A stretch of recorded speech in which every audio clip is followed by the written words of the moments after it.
মন্ত্ৰী অমিত শ্বাহ ডাঙৰীয়াই যোৱা পৰহি এটা ঐতিহাসিক ভাষণ দিছে। তেওঁ কৈছে যে সমগ্ৰ ভাৰততে মুছলমান জনসংখ্যা অভূতপূৰ্বভাৱে বাঢ়িছে আৰু তেওঁ কৈছে যে এই জনসংখ্যাটো ঘৰত বঢ়া নহয়, ই বিদেশৰ পৰা অহা মানুহো তাত জড়িত হৈ আছে।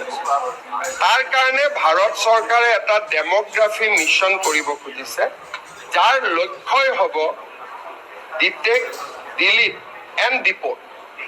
এইটো প্ৰথমবাৰৰ বাবে ভাৰত চৰকাৰে ইমান স্পষ্ট ভাষাত কথাখিনি কৈছে। অসম ডেমোগ্ৰাফিক চেঞ্জৰ এটা ডাঙৰ ভিক্টিম।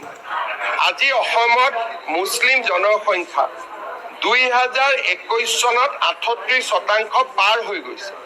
গতিকে এইবাৰ যেতিয়া চেঞ্চাছ আহিব 38+1 আপোনালোকে ক'ব পাৰে 1.5% মোৰ যদি 27লৈকে আমি গন্তি কৰোঁ। আজিৰ দিনত যেতিয়া মই কথা পাতি আছো, অসমৰ মুছলিম জনসংখ্যা ইজ 39.5। আপোনালোকে আচৰিত হ'ব, মই 2 এদিনতে আপোনালোকক দিম।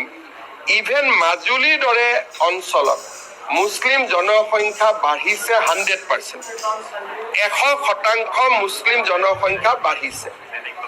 কিন্তু আপোনালোকে জানে যে অসমীয়া মুছলমানৰ জনবৃদ্ধিৰ হাৰ সেইটো নহয়, আমাৰ দৰে একে। তাৰ মানে মাজুলীৰ দৰে অঞ্চলতো যদি 100% মুছলিম জনসংখ্যাৰ বৃদ্ধি হয়, সমস্যা কিমান গভীৰ।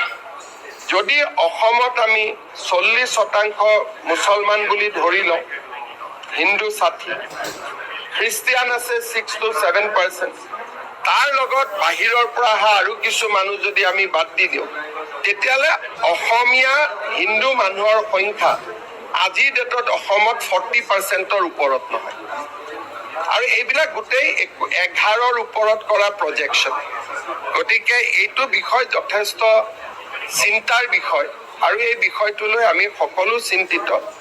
বহুদিনীয়া দিল্লীৰ লগত কথা বতৰা পতাৰ পিছত প্ৰথমবাৰ প্ৰধানমন্ত্ৰী ডাঙৰীয়াই 15 আগষ্টত আৰু যোৱা পৰহি গৃহমন্ত্ৰী ডাঙৰীয়াই ডেমোগ্ৰাফি মিছনৰ কথাটো উল্লেখ কৰিছে।